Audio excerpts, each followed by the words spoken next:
রাত ৩টা বাজে। সবাই ঘুমিয়ে পড়েছে, কিন্তু রাহাত এখনও জেগে। চোখে ঘুম নেই তার, হাতে বই, কপালে ঘাম। কাল তার জীবনের সবচেয়ে বড় পরীক্ষা। মানুষজন বলে ও পারবে না, বন্ধুরা হাসে ও কিনা আবার ডাক্তার হবে। শিক্ষক পর্যন্ত বলেছে, তোর দিয়ে কিছু হবে না রে। কিন্তু কেউ জানে না, রাহাত প্রতিদিন ভোরে উঠে পড়াশোনা করেছে, নিজের সঙ্গে লড়েছে, নিজের সীমাবদ্ধতাকে চ্যালেঞ্জ করেছে। সে জানে তার কাঁধে মা বাবার স্বপ্ন, তার চোখে নিজের অটল বিশ্বাস। সে নিজেকে বলে হার মানেনি, কারণ এখনো শেষটা লেখা হয়নি।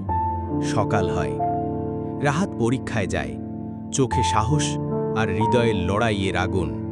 সময় কেটে যায়, 1টা 2টা, কয়েক মাস।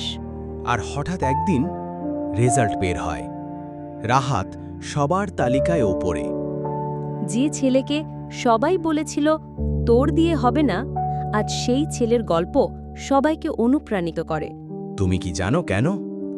কারণ সে থামেনি, সে জানত তোমার গল্পের শেষটা তোমার হাতে।